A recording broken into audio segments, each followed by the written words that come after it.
Hello everyone, welcome back to our channel. তোমরা সবাই কেমন আছো? আজকে আমরা সকাল সকাল বেরিয়ে পড়ছি। এখনও বেরোইনি, অবশ্য বেরোবো। এখন বেজে গেছে 9টা 10-15 কাছাকাছি। আর আমরা এখানে টুকটাক একটু খাবার দাবার খেয়ে নিচ্ছি, কারণ আজকে ব্রেকফাস্ট তেমন কিছু করা হয়নি। আজকে আমরা যেতে চলেছি হচ্ছে মনসা মেলায়, কারণ প্রত্যেক বছর আমরা যাই সেখানে। এই নিয়ে আমরা হয়তো 4 বা 5 বছর যাচ্ছি, তারও বেশিও হতে পারে। তো এখন আমরা বেরিয়ে পড়লাম। আজকে কিন্তু ভালোই রোদ রয়েছে। আর এই মনসা মেলাটা কিন্তু হচ্ছে নদিয়া জেলার যে বিষ্ণুপুর খেদাইতলা যে জায়গাটা রয়েছে সেখানে।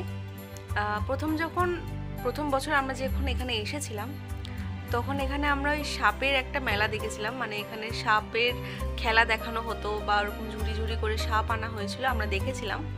কিন্তু তার পরের বছর যতবারই গেছি আমরা অনেক খুঁজেছি সাপ, কিন্তু দেখতে পাইনি। আর মেলাতে দেখতে পাচ্ছ কিন্তু ভিড় ভালোই রয়েছে। আর এই মেলাতে বেসিক্যালি এই মাছের জাল, তারপর বিভিন্ন ধরনের অস্ত্র, বিভিন্ন ধরনের ধারালো জিনিস, লাঙল, এসব কিন্তু বিক্রি হয়। তার সাথে অনেক খাবার দাবারও বিক্রি হয় এখানকার। কিন্তু এবছর দেখতে পাচ্ছ মাঠের মধ্যে কিন্তু কাদা রয়েছে। মানে প্রত্যেক বছর একটু কাদা থাকে, বাট এবছর একদম যাওয়া যাবে না, কারণ কাল রাতেই এখানে ভীষণ রকম বৃষ্টি হয়েছে। আর এই যে লাঙল দেখতে পাচ্ছ, এইগুলো কিন্তু আগে এখানে ব্যাপক হারে বিক্রি হতো, কিন্তু এখন এই ট্র্যাক্টরের যুগে এসে এইগুলো আর এখন অতটা বিক্রি হয় না। তো ওই যে দূরে দেখতে পাচ্ছ মন্দিরটা, ওখানে সবাই পুজো দিচ্ছে লাইন দিয়ে, খুবই জাগ্রত একটি মন্দির। আর আমরাও এখন ওখানে যেতে পারবো না, মন্দিরের কাছাকাছি যাব, বাট মন্দিরে ঢুকে দেখাতে পারবো না তোমাদের। তাও আমরা একটু রেস্ট নিচ্ছি এখন একটা বাড়ির উঠোনে।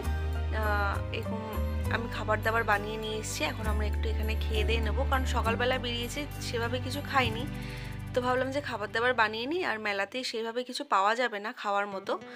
তো তার জন্য আমরা এখানে একটু রুটি তরকারি বানিয়ে নিয়ে এসেছি, ওখানে খেয়ে দিয়ে আমরা এখন এসেছি এখানে দেখতে। এখানে এত ভিড়, আর এখানে কিন্তু বলিও হয়।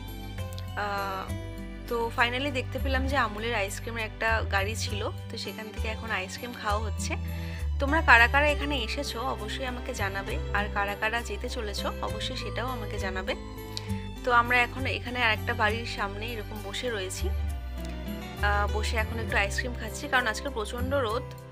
আর ওরা খাচ্ছে হচ্ছে কুলফি আর আসলি আম, যেটা আসলি আমটা তো ময়ূরাক্ষীর ভীষণ ফেভারেট। আর আমি এখানে ডাব মালাই খেয়ে নিচ্ছি, আর তোমাদের দাদাও এখানে কুলফি আইসক্রিম নিয়ে নেবে।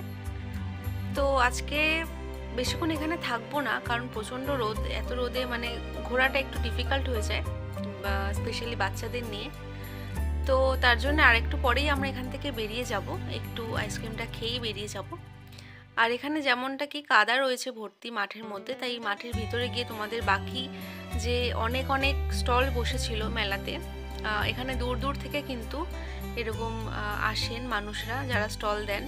কিন্তু এবার কাদা হয়ে এমন বিচ্ছিরি একটা ব্যাপার হয়ে গেছে, মানে তাদেরই হয়তো বা বিক্রির যে দিকটা থাকে সেদিক থেকে একটু ক্ষতি হয়েছে, কিন্তু কিছু করার নেই, প্রাকৃতিক দুর্যোগের ওপর কারোর হাত নেই।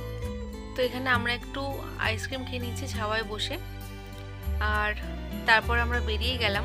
এই মাছের জালগুলো দেখতে কিন্তু খুব সুন্দর লাগছে, এখান থেকে কিন্তু প্রচুর মানুষ কেনে এই মাছের জালগুলো, যারা দৈনন্দিন জীবনে এগুলোকে কাজে লাগায়। তো দেখতে পাচ্ছ ভীষণ সুন্দর লাগছে দেখতে এগুলো। আমরা এখন বেরিয়ে যাচ্ছি, আর এখানে কিন্তু আচার, তারপর অনেক কিছুই বিক্রি হচ্ছিল, খাবার ঘুগনি থেকে শুরু করে রোল, চাউমিন, যেগুলো কিনা বসে মেলাতে, কিন্তু আমরা কিছু খাইনি ওরকম। আমরা যেহেতু বাড়ির খাবার নিয়ে গেছিলাম ওটাই খেয়েছি, আর একটু আইসক্রিম খেয়ে নিয়েছি, কারণ প্রচণ্ড গরম ছিল আজকে। তো আমরা এখন ফেরার জন্য একদম প্রস্তুত, আর একটা বাড়িতেই আমরা গাড়ি রেখেছি এখানে।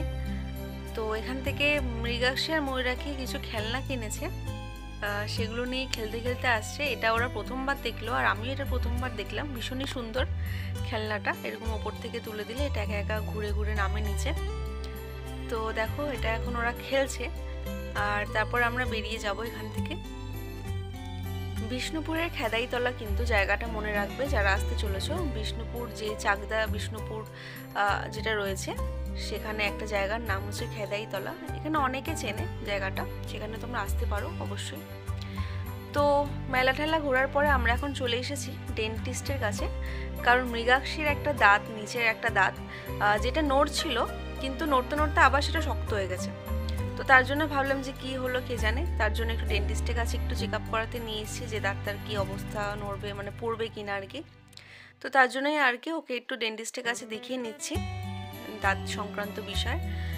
তো দেখতে পাচ্ছ এখন অনেকটাই বেলা হয়ে গেছে, বেলা মানে 3টে ওভার হয়ে গেছে।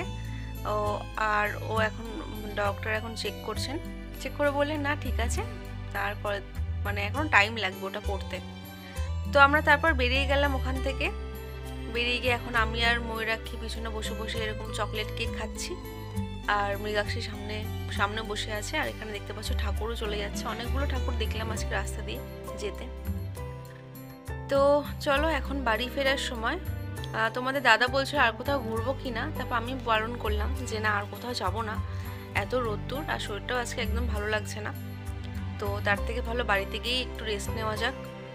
তো বাড়িতে যাচ্ছি এখন।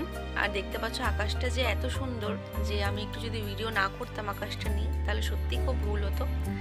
আর মেঘগুলো মানে এত সুন্দর মেঘগুলো লাগছে দেখতে, মানে আমি সত্যি মানে আমি আকাশের দিকেই তাকিয়েছিলাম ফেরার পথে। তো চলো আজকের ব্লগটা এখানে শেষ করার সময় হয়ে গেল, আবার আসবো নেক্সট অন্য কোনো ভিডিও নিয়ে। ততক্ষণ তোমরা সবাই ভীষণ ভালো থেকো, আবার আসবো অন্য কোনো ভিডিও নিয়ে। চলো আজকের জন্য টাটা, সবাই ভীষণ ভালো থেকো, সবাইকে ভালো রেখো।